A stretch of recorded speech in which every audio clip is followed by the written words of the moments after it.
Detroit, Become Human. Los creadores de Heavy Rain y Beyond Dos Almas han regresado con Detroit, Become Human, un juego exclusivo para PS4 que os reta a decidir cómo coexistirán los humanos y los androides en un futuro no muy lejano. Ha llovido mucho, y de lluvia suele ir la cosa, desde que vimos el último juego de Quantic Dream, el estudio capitaneado por David Cage.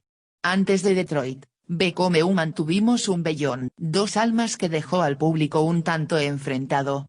Hubo quien lo consideró una obra valiente y hubo quien lo vio como un paso en falso dentro de la interesante trayectoria del estudio. Ahora, con este análisis de Detroit Become Human para PS4 queremos alegrar a los fans de este tipo de juegos, estamos ante el mejor juego que ha hecho este estudio. Y, con eso por delante, entremos en detalles. La historia de Detroit bebe de aquel corto llamado Kara que vimos hace ya 6 años. En su corazón laten unas preguntas existencialistas que todo fan de la ciencia ficción se ha planteado alguna vez. ¿Pueden los androides llegar a pensar y sentir como los humanos? ¿Y qué es lo que nos hace humanos, frente a meras máquinas?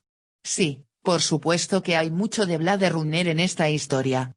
También, mogollón de robot o incluso de inteligencia artificial. La diferencia es que el juego Heavy Rain entra en la mezcla y así se da pie a algo familiar, pero único. Viajamos al año 2038, hasta un mundo que se ha acostumbrado a la presencia de androides en las calles. Ellos hacen de barrenderos, de asistentes. Incluso para fines sexuales.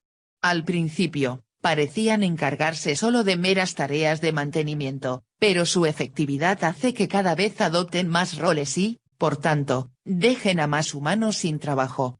La publicidad los vende como la comodidad absoluta para los humanos, pero la crispación va creciendo más y más en la sociedad. Así las cosas, conocemos a Connor, Marcus y Kara, los 3 androides protagonistas. Connor es un androide de élite, creado para ayudar a las fuerzas del orden en investigaciones y en la lucha contra el crimen. Pronto, conoce a un talentoso detective venido a menos, con el que tendrá que indagar acerca de una oleada de asesinatos cometidos por androides. Por su parte, Kara acaba de ser activada y llevada a un cochambroso hogar para cuidar de su dueño drogadicto y su hija. Cuando el padre se pone demasiado violento, Kara decide huir con Alice, la niña. Por último, Marcus era un antiguo asistente de un pintor inválido, que por azares del destino acaba defenestrado y repudiado. A partir de ahí, intentará construir una revolución por los derechos de los androides. Jugamos con estos 3 personajes a lo largo de Detroit, Become Human. Al principio, nos toca jugar con ellos en orden, primero un escenario con Connor, luego uno con Kara, a continuación uno con Marcus, volvemos a Connor. Así, sucesivamente. Más adelante, las cosas se vuelven un poco más complejas, pero esta forma tan compartimentada de enfocar los acontecimientos funciona bien y, sobre todo, nos sirve para seguir el desarrollo desde perspectivas muy diferentes. Marcus representa al androide divergente, es decir, que deja de lado sus funciones y empieza a decidir por sí mismo, en su máxima expresión, mientras que Connor es el polo opuesto, es extremadamente eficiente en lo suyo y, para él, los divergentes son solo el objetivo a detener. La evolución de los protagonistas va irremediablemente aparejada a su relación con los personajes secundarios. Así, Connor participa en una especie de buddy movie, un arma letal seria junto al detective Hank, mientras que el destino de Kara va irremediablemente vinculado al de la niña Alice. No solo hemos de preocuparnos de que los acontecimientos avancen y de que los personajes no se mueran por el camino, como en otros juegos de Quantic Dream, pueden morir personajes, pero la historia sigue adelante, sino de lo que piensen los demás personajes de nosotros.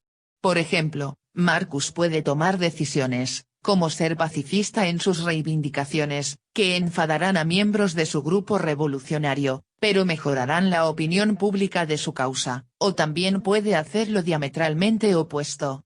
Lejos de resultar anecdótico, conseguir el favor de unos o de otros puede alterar drásticamente el final del juego. David Cage y su equipo han insistido en que no hay una forma correcta de jugar, sino que cada uno tiene que decidir en función de lo que le dicte su corazón y su instinto y ver cuál es el resultado. La realidad es que hay finales más satisfactorios que otros, pero ya volveremos a eso más adelante. Ahora, vemos cómo se juega, que va siendo hora. El sistema de juego de Detroit Become Human no se diferencia demasiado del que vimos en Fahrenheit, Heavy Rain o Beyond. En ocasiones, podemos movernos libremente para investigar el escenario y buscar pistas que ayuden a nuestra causa. En estos casos, contamos con una ayuda nueva, ya que, como somos androides, podemos usar un gatillo para pausar la acción, escanear el entorno y detectar todos los objetos o personajes que estén cerca y sean interactivos. Si interactuamos con objetos, veremos en pantalla enormes iconos con los botones o las direcciones a pulsar que, como suele ser costumbre, intentan emular el movimiento natural que haríamos con nuestro cuerpo. Cuarto de círculo con el stick para girar el pomo de una puerta, mantener pulsados dos gatillos para empujar un coche.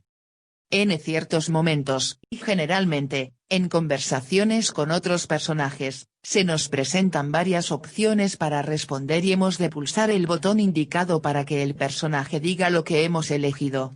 Hasta aquí, todo bastante conocido, aunque se han añadido pequeños matices a la fórmula.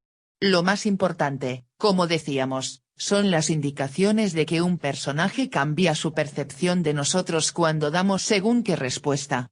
Algunos pueden pasar a tener mala impresión de nosotros, entablar cierta amistad o incluso convertirse en amantes. Esto puede abrir vías completamente nuevas para el desarrollo de la historia, de tal forma que la relación que tengamos con ciertos personajes y las decisiones que vayamos tomando pueden llevar a que visitemos algunos escenarios o no, que algunos personajes mueran o no. Las ramificaciones de la historia son increíblemente amplias, mucho más que en anteriores títulos de esta compañía y en otros juegos de PlayStation 4.